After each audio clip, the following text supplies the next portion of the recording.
नमस्कार साथियों, आप सभी का अपने YouTube चैनल डीएस के हिस्ट्री पर हार्दिक स्वागत है। तो साथियों, हम बात कर रहे थे प्राचीन भारतीय इतिहास को लेकर, ओल्ड इज गोल्ड सीरीज को लेकर। इसमें अपना टॉपिक चल रहा था मौर्योत्तर काल। इसमें हम अपनी 3 क्लासें कर चुके हैं। अगर आपने अभी तक क्लासें नहीं देखी तो आप प्ले लिस्ट में जाकर क्लासें देख सकते हैं। आज मौर्योत्तर क्लास टॉपिक को लेकर अपनी कौन सी क्लास है? चौथी क्लास। तो बात करते हैं कुषाणों को लेकर कौन कौन से महत्वपूर्ण प्रश्न हमसे परीक्षा में पूछे गए हैं।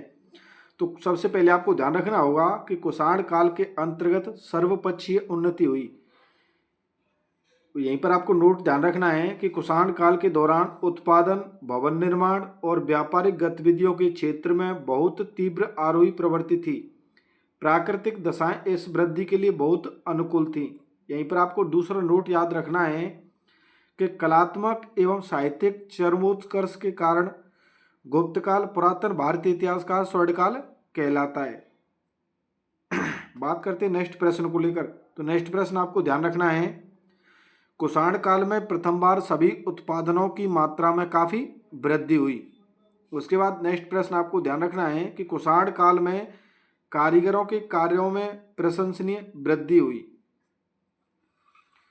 बात करते हैं नेक्स्ट प्रश्न को लेकर। यहाँ पर देखते हैं कनिष्क से लेकर कौन कौन से प्रश्न पूछे गए हैं। तो आपको ध्यान रखना है कि कनिष्क के समय राज्य की राजधानी क्या थी? तो पुरस्पुर या पेशावर थी। आपसे पूछा जाएगा कि कनिष्क के समय राज्य की राजधानी थी, तो आपको आंसर देना है पुरस्पुर या पेशावर। नेक्स्ट पॉइंट आपको ध्यान रखना है कि जो संघरक्षक थे वह कनिष्क के राजपुरोहित थे। यह संघरक्षक थे वह कौन थे? कनिष्क के राजपुरोहित थे। बात करते हैं नेक्स्ट प्रश्न को लेकर। भारतीय इतिहास में प्रथम अंतर्राष्ट्रीय साम्राज्य का संस्थापक था कौन? कनिष्क। आपसे परीक्षा में प्रश्न पूछा गया था कि भारतीय इतिहास में प्रथम अंतर्राष्ट्रीय साम्राज्य का संस्थापक था, तो कौन था? कनिष्क। बात करें नेक्स्ट, पार्श्व की सलाह पर कनिष्क ने चौथी बौद्ध संगीति का आयोजन किया। परीक्षा में प्रश्न पूछा गया था कि किसकी सलाह पर कनिष्क ने चौथी बौद्ध संगीति का आयोजन किया, तो उसका आंसर क्या था? पार्श्व। बात करें नेक्स्ट, आपको ध्यान रखना है कि कनिष्क के सिक्कों पर अंकित आकृति यानी अर्धोच्छो की आकृति किसके सिक्कों पर अंकित है? कनिष्क के सिक्कों पर। वहीं आपको नेक्स्ट ध्यान रखना है कि जो अशोक घोष था वह कनिष्क के समय का महान विद्वान था। बात करें नेक्स्ट प्रश्न को लेकर, तो आपको ध्यान रखना है कि अशोक घोष, नागार्जुन व पार्श्व व चरक ये चारों ही कनिष्क के दरबार से संबंधित थे, और जो अश्व घोष था यह कनिष्क के राजकवि थे। बात करें वसुमित्र को लेकर, तो वसुमित्र के बारे में आपको ध्यान रखना है कि यह कनिष्क के आश्रित विद्वान थे। कौन? वसुमित्र। और इन्होंने चतुर्थ बौद्ध संगीति की अध्यक्षता भी की, यानी चतुर्थ बौद्ध संगीति की अध्यक्षता किसने की? वसुमित्र ने। बात करते हैं नेक्स्ट प्रश्न को लेकर। तो आपको ध्यान रखना है कि सिर विहीन कनिष्क की प्रतिमा कहाँ से मिली है? मथुरा से। यानी सिर विहीन कनिष्क की प्रतिमा मथुरा से मिली है। उसके बाद नेक्स्ट आपको ध्यान रखना है कि मथुरा से प्राप्त खड़ी मुद्रा की आदमकद प्रतिमा कुषाण काल से संबंधित है। परीक्षा में प्रश्न पूछा गया था कि मथुरा से प्राप्त खड़ी मुद्रा की आदमकद प्रतिमा कौन से काल से संबंधित है? तो इसका आंसर आपको देना है कुषाण काल से संबंधित है। वहीं आपको नेक्स्ट ध्यान रखना होगा कि कनिष्क बौद्ध धर्म की महायान शाखा का अनुयायी था। यानी जो कनिष्क था यह बौद्ध धर्म की कौन सी शाखा का अनुयायी था? महायान शाखा का अनुयायी था। उसके बाद आपको नेक्स्ट पॉइंट ध्यान रखना है कि मौर्य एवं कुषाण दोनों साम्राज्यों की सीमाएं भारत के बाहर तक विस्तृत थीं। यानी जो मौर्य थे व कुषाण थे, इन दोनों साम्राज्यों की सीमाएं भारत के बाहर तक विस्तृत थीं। साथियों, हमें एक एक महत्वपूर्ण प्रश्न को लेकर आपके सामने पेश कर रहे हैं, और अगर आपको क्लास अच्छी लगा करे तो आप क्लास को प्लीज़ शेयर जरूर किया करें अपने साथियों के साथ।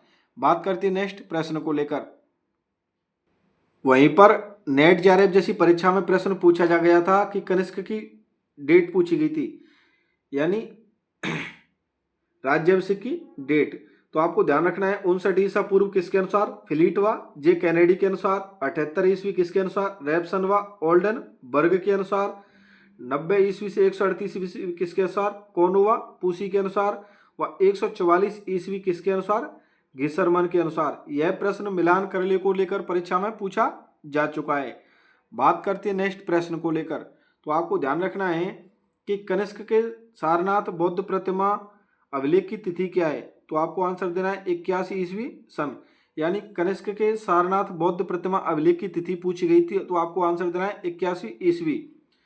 नेक्स्ट प्रश्न पूछा गया था कि कनिष्क का राज्याभिषेक कब हुआ था। तो 78 ईसा पूर्व में, यानी 78 एडी। वहीं पर आपको नोट ध्यान रखना है कि कनिष्क के सारनाथ बौद्ध अभिलेख की तिथि 81 ईस्वी सन है। यह प्रतिमा मथुरा से लाकर कनिष्क के राज्यारोहण के तीसरे वर्ष सारनाथ में स्थापित की गई थी। उसके बाद दूसरा नोट आपको ध्यान रखना है कि विक्रम संवत 57 ईसा पूर्व से प्रारंभ हुआ। बात करते हैं नेक्स्ट प्रश्न को लेकर, तो आपको ध्यान रखना है कि जो चीनी जनरल था पानचाउ, यानी चीनी जनरल पानचाउ ने कनिष्क को हराया था।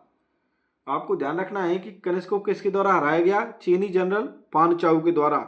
नेक्स्ट प्रश्न आपको ध्यान रखना है कि कनिष्क के लिए मेहरजस रजतिरजस देवपुत्र केसरस का उपयोग कनिष्क द्वितीय का आरा पाषाण लेख वर्ष 41 ईस्वी में, यानी वर्ष 41 में प्राप्त हुआ। तो आपको ध्यान रखना है आरा पाषाण लेख किससे संबंधित है, कनिष्क से संबंधित है।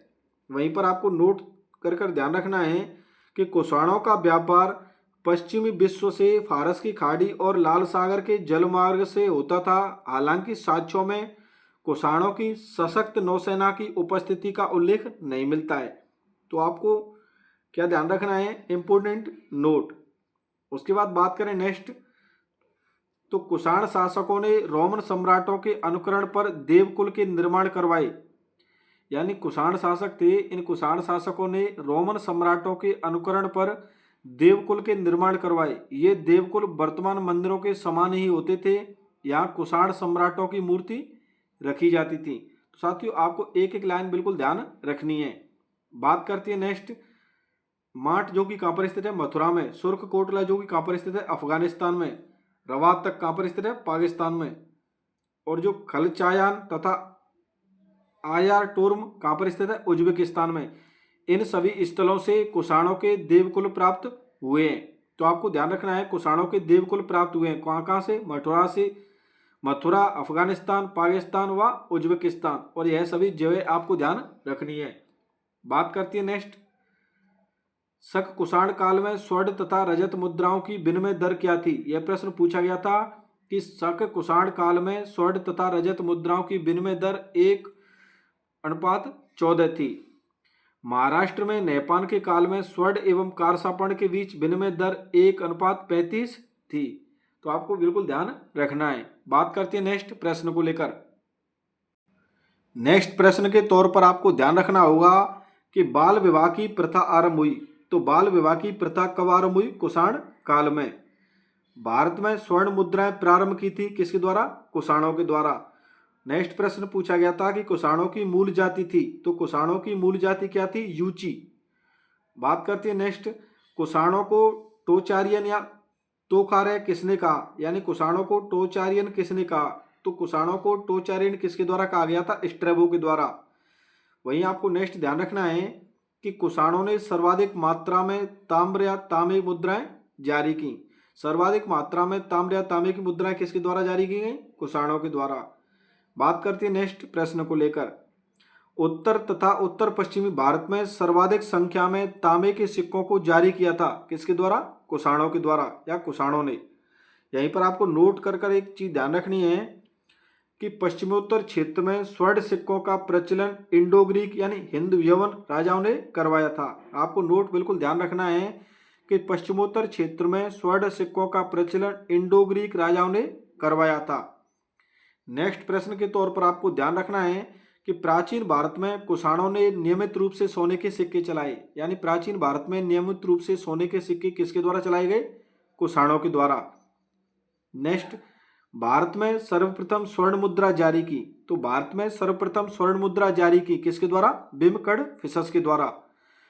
आपको ध्यान रखना है कि बिमकड़फिसस ने भारत में स्वर्ण सिक्कों का प्रचलन नियमित उपयोग के लिए किया था। नेक्स्ट आपको ध्यान रखना है कि बिमकड़फिसस के काल में बौद्ध धर्म के प्रचार के लिए कश्यप, मातंग एवं धर्मरत्न चीन गए थे। यानी जो कश्यप मातंग और धर्मरत्न थे, यह किसके समय में बौद्ध धर्म के प्रचार के लिए चीन गए थे? तो आपको आंसर देना है बिमकड़फिसस के समय पर।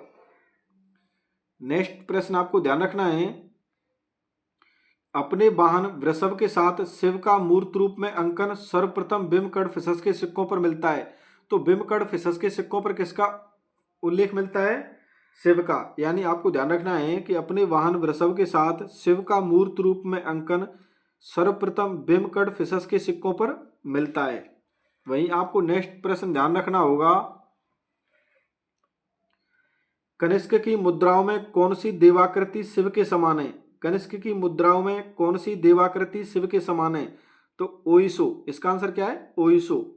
नेक्स्ट, वेदी पर यज्ञ में लगे राजा की प्रतिकृति वाली ताम्र मुद्राओं का प्रचलन किया तथा जिसे चीनी स्रोतों में येन काओ चेन कहा गया, किसके द्वारा किया गया? बिमकड़फिसस के द्वारा।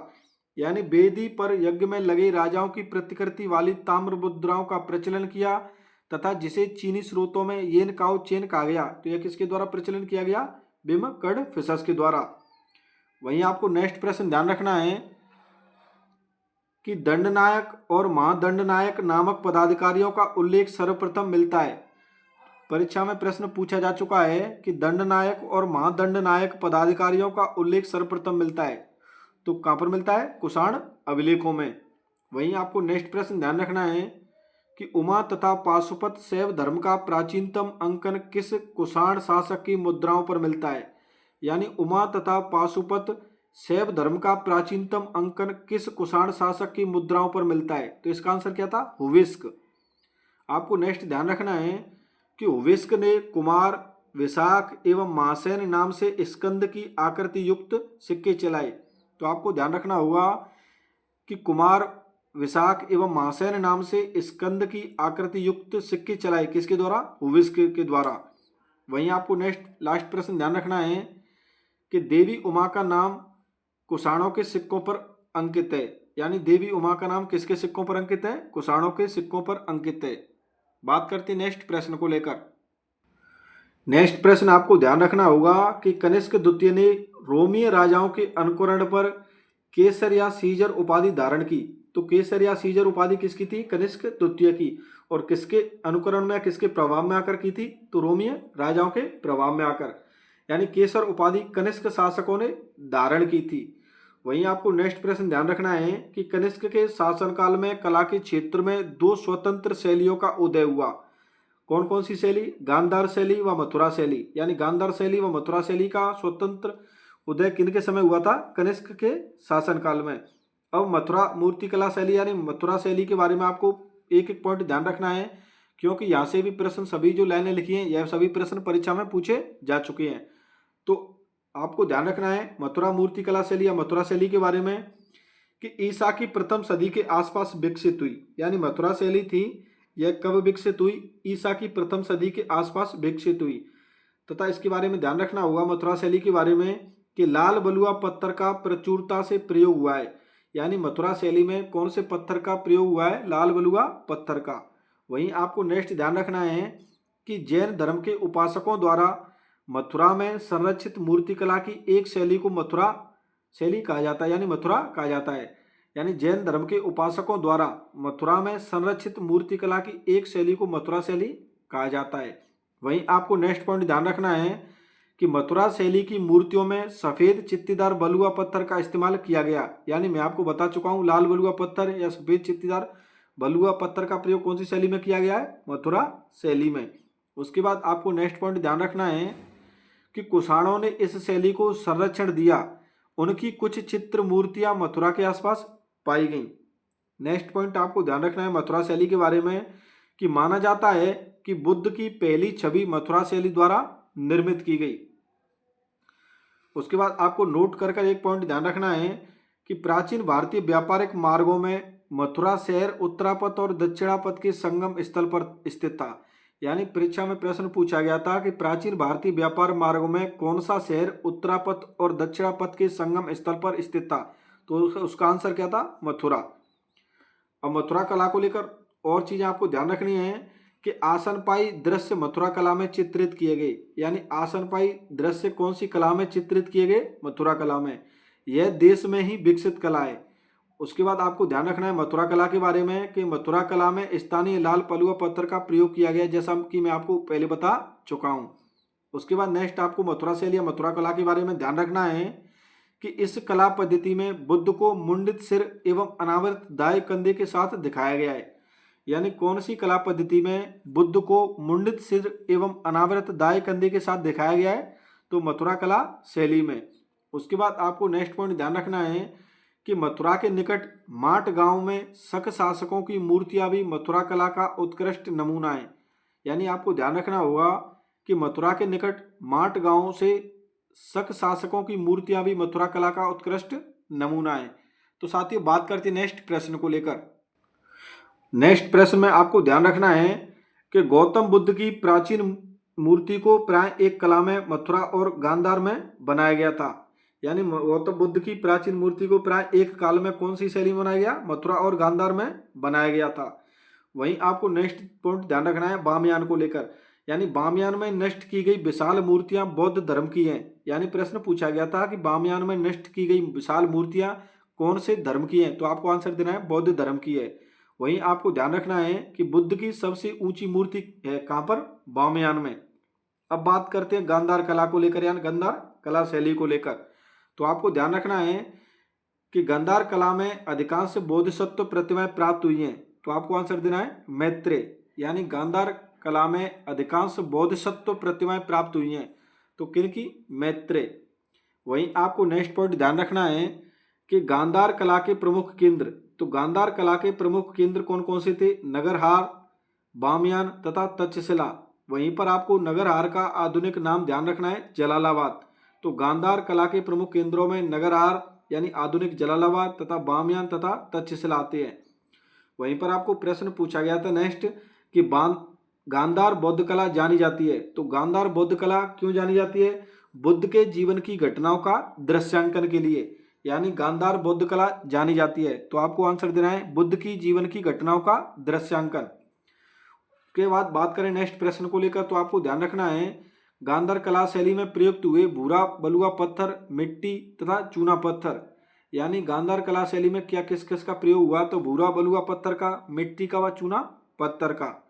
उसके बाद आपको नेक्स्ट प्रश्न ध्यान रखना है गांधार कला शैली एक संश्लेषण है। तो गांधार कला शैली एक संश्लेषण है किसका? भारतीय तथा यूनानी कला का। तो गांधार कला शैली एक संश्लेषण है किसका? भारतीय तथा यूनानी कला का। बात करते हैं नेक्स्ट प्रश्न को लेकर। तो आपको ध्यान रखना होगा कि गांधार मूर्ति कला में सदैव हरित स्तरित चट्टान यानी शिष्ट का प्रयोग माध्यम के रूप में होता था। तो सदैव हरित स्तरित चट्टान का प्रयोग माध्यम के रूप में होता था किसमें? गांधार मूर्ति कला में। उसके बाद आपको ध्यान रखना होगा गांधार कला का फलन फूलना किस किस काल में हुआ? कुषाण काल में। बात करते हैं नेक्स्ट प्रश्न को लेकर। तो आपको ध्यान रखना है रवातक अभिलेख को लेकर, जो भी परीक्षा में प्रश्न पूछे जा चुके हैं उनको लेकर। तो साथियों बात करते हैं किसके बारे में? रवातक अभिलेख के बारे में। तो रवातक अभिलेख के बारे में आपको पहला पॉइंट ध्यान रखना है कि रवातक अभिलेख की खोज से कुषाण राजवंश की वंशावली पर नवीन प्रकाश पड़ा है। यानी रवातक अभिलेख किससे संबंधित है? कुषाण वंश से। और कुषाण राजवंश की वंशावली पर नवीन प्रकाश पड़ा है किसकी खोज से? रवातक अभिलेख की खोज से। उसके बाद आपको नेक्स्ट पॉइंट ध्यान रखना है कि पाटलिपुत्र पर कुषाणों के आधिपत्य का उल्लेख इसमें मिलता है। यानी पाटलिपुत्रों पर कुषाणों के आधिपत्य का उल्लेख मिलता है किसमें? रवातक अभिलेख में। रवातक अभिलेख के बारे में आपको ध्यान रखना होगा कि इस अभिलेख से यह भी प्रमाणित होता है कि बिम्बकड़फिसस व कनिष्क क्रमशः पिता पुत्र थे। यानी कौन से अभिलेख से यह भी प्रमाणित होता है कि बिम्बकड़फिसस व कनिष्क क्रमशः पिता पुत्र थे? तो आपको आंसर देना है रवातक अभिलेख। रवातक अभिलेख के बारे में आपको नेक्स्ट पॉइंट ध्यान रखना है कि इस लेख के अनुसार कनिष्क का साम्राज्य कौंडिन्य यानी महाराष्ट्र में वर्धा नदी के किनारे कौंडियपुरा। तो आपको ध्यान रखना है इस लेख के अनुसार कनिष्क का साम्राज्य कहाँ तक फैला हुआ था? कौंडिन्य तक, उज्जैनी, साकेत यानी अयोध्या तक, कौशाम्बी, पौलिबोत्रा यानी पाटलिपुत्र तथा श्री चंपा यानी चंपा बिहार तक फैला हुआ था। तो आपको ध्यान रखना है कि रवातक अभिलेख के अनुसार कनिष्क का साम्राज्य कौंडिन्य, उज्जैनी, साकेत, कौशाम्बी, पाटलिपुत्र तथा चंपा तक फैला हुआ था। उसके बाद आपको नेक्स्ट पॉइंट ध्यान रखना है कि कनिष्क प्रथम का रवातक अभिलेख की लिपि पूछी गई थी। लिपि आपको ध्यान रखनी है, कनिष्क प्रथम के रवातक अभिलेख की लिपि कौन सी है? ग्रीक। बात करते हैं नेक्स्ट प्रश्न को लेकर, तो आपको ध्यान रखना है कि बुद्ध की छवि मस्तक के चारों ओर प्रभामंडल के साथ और उड़ते हुए गंधर्व आकृतियों और कमल की डिजाइनों में अलंकृत कला की गांधार पद्धति में प्रकट होती है। यानी परीक्षा में प्रश्न पूछा गया था कि बुद्ध की छवि मस्तक के चारों ओर प्रभामंडल के साथ और उड़ते हुए गंधर्व आकृतियों और कमल की डिजाइनों में अलंकृत कला किसमें, कौन सी कला पद्धति में प्रकट होती है? तो आपको आंसर देना है गांधार पद्धति में। बात करते हैं नेक्स्ट प्रश्न को लेकर। नेक्स्ट प्रश्न में आपको ध्यान रखना है विदिशा यानी बेसनगर यानी विदिशा स्थित गरुड़ ध्वज स्तंभ पर उत्कीर्ण अभिलेख में यवन राजदूत का नाम क्या था? आपसे परीक्षा में प्रश्न पूछा गया था कि विदिशा स्थित गरुड़ ध्वज स्तंभ पर उत्कीर्ण अभिलेख में यवन राजदूत का नाम क्या था? तो यवन राजदूत किसका नाम उल्लेखित था? डेलियोडोरस का। उसके बाद आपको नेक्स्ट पॉइंट ध्यान रखना है कि बेसनगर स्तंभ लेख हिंद यवनों पर वासुदेव संप्रदाय के प्रभाव को संकेतित करता है। यानी हिंद यवनों पर वासुदेव संप्रदाय के प्रभाव को संकेतित करता है। कौन सा स्तंभ लेख? बेसनगर स्तंभ लेख। उसके बाद आपको नेक्स्ट पॉइंट ध्यान रखना है कि भागभद्र के दरबार में तक्षशिला के यूनानी शासक एंटीओलकिडोस का राजदूत डेलियोडोरस आया था। यानी डेलियोडोरस किसके दरबार में आया था? भागभद्र के दरबार में।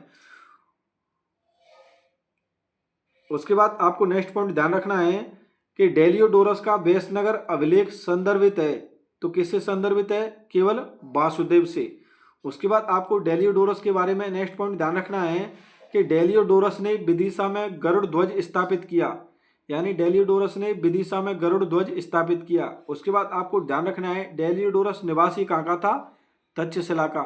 साथियों कुछ ऐसा लगता है कि आपको ऐसे प्रश्न कठिन लग रहे होंगे, लेकिन यह प्रश्न किसी न किसी परीक्षा में पूछे गए हैं, तो हो सकता है आपके भी एग्जाम में यह प्रश्न रिपीट होने का काम करें, क्योंकि ज़्यादातर इतिहास विषय के मैं 60-70% तो कह सकता हूँ कि प्रश्न रिपीट होने का ही काम करते हैं। जैसा कि आपको स्कूल व्याख्याता 2022 में देखने को मिला था, उसमें बहुत सारे काफ़ी प्रश्न रिपीट होने का काम किए। मुझे तो लगता है प्राचीन भारतीय इतिहास का ऐसा एक भी कोई नया प्रश्न नहीं था जो कि किसी न किसी परीक्षा में पहले पूछा नहीं गया हो। ज़्यादातर प्रश्न रिपीट होने का काम किया था। तो साथियों बात करते हैं नेक्स्ट प्रश्न को लेकर, तो आपको ध्यान रखना है कि शुंगों के शासनकाल में कुछ यवनों का वैष्णव धर्म में परिवर्तन हुआ। आपको एक एक पॉइंट ध्यान रखना है सीधे सीधे कि शुंगों के शासनकाल में कुछ यवनों का वैष्णव धर्म में परिवर्तन हुआ। उसके बाद आपको ध्यान रखना है कि यूक्रेटोडीज तथा उसके वंशजों ने तक्षशिला को अपनी राजधानी बनाया। यानी यूक्रेटोडीज तथा उसके वंशजों ने किसको अपनी राजधानी बनाया? तक्षशिला को। उसके बाद आपको नेक्स्ट पॉइंट ध्यान रखना है कि ग्रीक शासक डिमेट्रियस के विषय में कहा जाता है कि वह पाटलिपुत्र तक पहुंच गया था। यानी आपको ध्यान रखना है कि जो ग्रीक शासक था डिमेट्रियस, इसके विषय में कहा जाता है कि वह पाटलिपुत्र तक पहुंच गया था।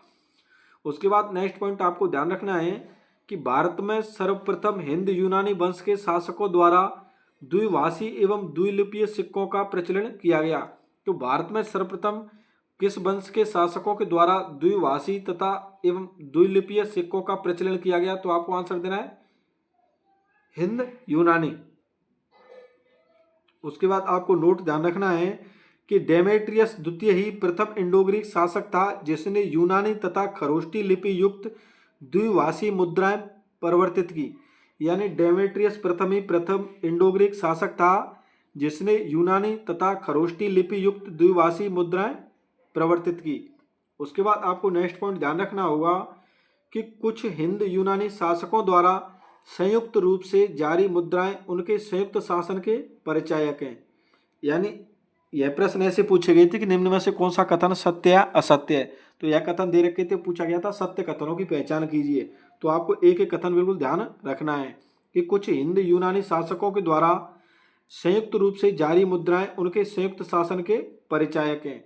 उसके बाद आपको ध्यान रखना है कि नगरों के नाम यथा उज्जैनी, मध्यमिका इत्यादि मुद्राओं भी प्राप्त हुई हैं।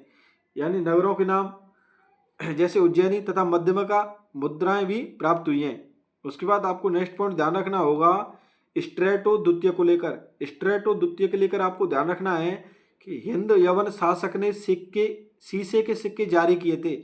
यानी स्ट्रेटो द्वितीय हिंद यवन शासक के द्वारा शीशे के सिक्के जारी किए गए थे। उसके बाद आपको ध्यान रखना है कि अफगानिस्तान के एक खानम से आगातोकलीज के सिक्के प्राप्त हुए हैं। यानी अफगानिस्तान के एक खानम नाम स्थान से किसके सिक्के प्राप्त हुए हैं? आगाथोकलीज के सिक्के प्राप्त हुए हैं। उसके बाद आपको ध्यान रखना होगा आगाथोकलीज के सिक्कों पर संकर्षण एवं वासुदेव यानी कृष्ण दोनों अंकित हैं। तो संकर्षण एवं वासुदेव दोनों अंकित हैं किनके सिक्कों पर? आगाथोकलीज के सिक्कों पर। साथियों, बात करते हैं नेक्स्ट प्रश्न को लेकर। नेक्स्ट प्रश्न आपको ध्यान रखना होगा कि काव्य शैली का प्राचीनतम नमूना काठियावाड़ के रुद्रदामन के अभिलेख में मिलता है। यानी काव्य शैली का प्राचीनतम नमूना किसके अभिलेख में मिलता है? काठियावाड़ के रुद्रदामन के अभिलेख में मिलता है। उसके बाद आपको नेक्स्ट प्रश्न ध्यान रखना है कि कदर्मक शक राजवंश ने भारत में सर्वप्रथम अपने सिक्के पर तिथि का प्रचलन किया। तो भारत में सर्वप्रथम अपने सिक्के पर तिथि का प्रचलन यानी तिथि का प्रारंभ किया किसके द्वारा? कदर्मक शक राजवंश ने। उसके बाद आपको नेक्स्ट प्रश्न ध्यान रखना है कि शक कादर्मक शासकों में सर्वाधिक प्रसिद्ध था कौन? रुद्रदामन। उसके बाद नेक्स्ट पॉइंट ध्यान रखना है, परीक्षा में प्रश्न पूछा गया था कि शक संवत के आधार पर राष्ट्रीय कैलेंडर में चैत्र को प्रथम महीना माना जाता है। इस दिनांक से 365 दिनों के सामान्य वर्ष को अपनाया गया।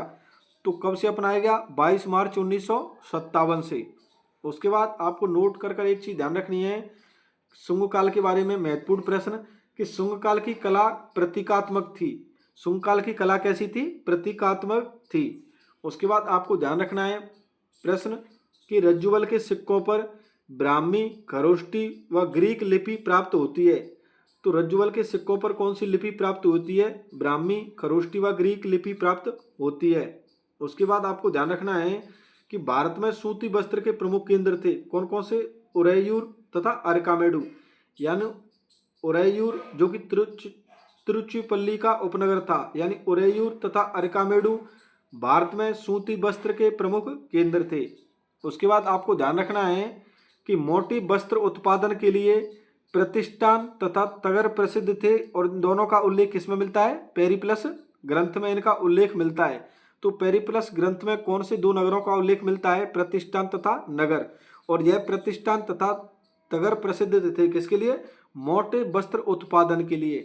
साथियों, बात करते हैं नेक्स्ट प्रश्न को लेकर। नेक्स्ट प्रश्न में आपको ध्यान रखना होगा कि वासुदेव एवं संकर्षण दोनों के आरंभिक पूजन की जानकारी यानी आरंभिक पूजन की ओर इंगित करती है। यानी वासुदेव एवं संकर्षण दोनों के आरंभिक पूजन की जानकारी कहाँ से मिलती है? तो बौद्ध ग्रंथ निदिदस से, राजा सर्वतात का घोसुंडी अभिलेख से तथा नागनेगा का नानाघाट गुहालेख से तथा आगाथोकलीज के सिक्कों से। वासुदेव एवं संकर्षण दोनों के आरंभिक पूजन की ओर इंगित करती है। यानी इनमें क्या मिलती है? वासुदेव एवं संकर्षण दोनों के आरंभिक पूजन की जानकारी। तो बात करते हैं नेक्स्ट प्रश्न को लेकर। तो आपको ध्यान रखना है कि शंखलिपि के लेख यानी शंखलिपि के लेख भरूत लेख से प्राप्त हुए हैं। यानी शंखलिपि के लेख कहाँ से प्राप्त हुए हैं? भरूत लेख से प्राप्त हुए हैं। उसके बाद आपको ध्यान रखना होगा भरहूत व सांची के स्तूप अवशेषों से प्राप्त हुए हैं। किसके लेख? शंखलिपि के लेख।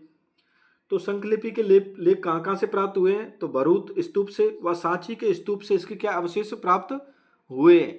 उसके बाद नेक्स्ट प्रश्न पूछा गया था कि किस देवलोक की नृत्यांगनाओं को भरूत शिल्प में चित्रांकित किया गया है? यानी किस देवलोक की नृत्यांगनाओं को भरूत शिल्प में चित्रांकित किया गया है? तो आपको आंसर देना है अलम्बुसा, मिश्रकेशी, सुदर्शना व सुभद्रा। बात करते हैं नेक्स्ट प्रश्न को लेकर। तो आपको ध्यान रखना है कि सांची स्तूप का बहुत प्रभावशाली भाग है।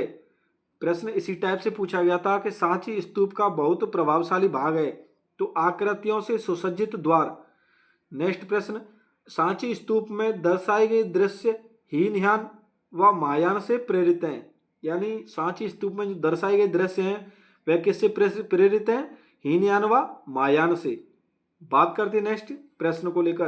तो आपको ध्यान रखना है कि भट्टी प्रोल तथा अमरावती घंटसाल तथा नागार्जुनकोंडा स्तूपों में आयक स्तंभ वाले मंच की विशेषताएं मिली हैं। परीक्षा में प्रश्न पूछा गया था कि आयक स्तंभ वाले मंच की विशेषताएं मिली हैं। तो आयक स्तंभ वाले मंच की विशेषता मिली है कहाँ से? भट्टीप्रोल, अमरावती, घंटसाल तथा नागार्जुनकोंडा स्तूपों में इसकी विशेषताएं मिली है। आयक स्तंभ वाले मंच की विशेषताएं मिली हैं। उसके बाद बात करते हैं नेक्स्ट प्रश्न को लेकर। तो आपको ध्यान रखना है कि मिनांडर बौद्ध भिक्षु नागसेन से प्रभावित हुआ था। तो मिनांडर था वह किससे प्रभावित हुआ? बौद्ध भिक्षु नागसेन से प्रभावित हुआ था। उसके बाद नेक्स्ट प्रश्न आपको ध्यान रखना है कि मिनांडर के सिक्कों पर अंकित चक्र चिन्ह उसे बौद्ध प्रमाणित करता है।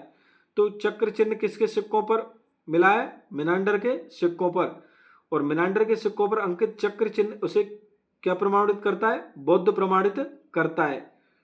उसके बाद आपको ध्यान रखना है कि मिनांडर के 16 सिक्के प्राप्त हुए थे। कहाँ से? बेराट से।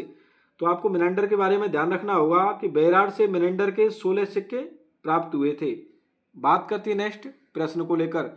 तो नेक्स्ट प्रश्न में आपको ध्यान रखना होगा कि मौर्योत्तर काल आर्थिक विकास एवं समृद्धि का काल था। यानी मौर्योत्तर काल आर्थिक विकास एवं समृद्धि का काल था। मिलिंद पन्नू में 75 प्रकार के व्यवसायों का उल्लेख मिलता है। यानी 75 प्रकार के व्यवसायों का उल्लेख मिलता है किसमें? मिलिंद पन्नू में। और इसी मिलिंद पन्नू में कृषि कर्म में प्रयुक्त 8 क्रमिक चरणों का उल्लेख भी मिलता है। तो आपको ध्यान रखना है कि मौर्योत्तर काल आर्थिक विकास एवं समृद्धि का काल था और मिलिंद पन्नू में 75 प्रकार के व्यवसायों का उल्लेख मिलता है। और इसी मिलिंद पन्नू में कृषि कर्म में प्रयुक्त 8 क्रमिक चरणों का उल्लेख मिलता है। बात करते हैं नेक्स्ट प्रश्न को लेकर। तो नेक्स्ट प्रश्न में आपको ध्यान रखना है नागार्जुनकोंडा। नागार्जुनकोंडा कहाँ पर स्थित है? आंध्र प्रदेश में। तो नागार्जुनकोंडा बौद्ध मठ के लिए विख्यात था। तो नागार्जुनकोंडा किसके लिए प्रसिद्ध था? बौद्ध मठ के लिए। उसके बाद आपको ध्यान रखना है कि नागार्जुनकोंडा स्तूप अवशेषों में दशरथ जातक का शिल्पांकन प्राप्त हुआ है। तो नागार्जुनकोंडा स्तूप अवशेषों में किसका शिल्पांकन प्राप्त हुआ है? दशरथ जातक का शिल्पांकन प्राप्त हुआ है। एक दस्तकार के सम्मान में बनाया गया स्मारक नागार्जुनकोंडा में पाया गया है। साथियों आपको ध्यान रखना है कि एक दस्तकार के रूप में बनाया गया स्मारक नागार्जुनकोंडा में प्राप्त हुआ है। और नागार्जुनकोंडा कहाँ पर था? आंध्र प्रदेश में। और किसके लिए प्रसिद्ध था? बौद्ध मठ के लिए। और नागार्जुनकोंडा स्तूप अवशेषों में किसका शिल्पांकन प्राप्त हुआ है? तो आपको आंसर देना है दशरथ जातक का। तो साथियों आज की इस क्लास में हमारा मौर्योत्तर काल कंप्लीट होने का काम किया है। यानी मौर्योत्तर काल हम कंप्लीट कर चुके हैं।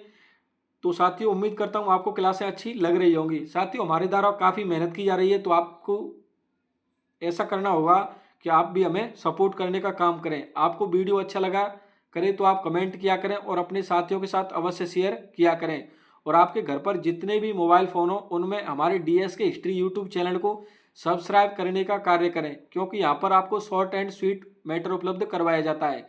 कोई भी एग्जाम हो आपको देखने को मिलता है कि हमारे मैटर से 80-90% परीक्षा में सीधा सीधा मैटर छप जाता है, क्योंकि हम शॉर्ट एंड स्वीट पर भरोसा करते हैं और ओल्ड इज गोल्ड सीरीज पर बिल्कुल पूर्णतः भरोसा करते हैं।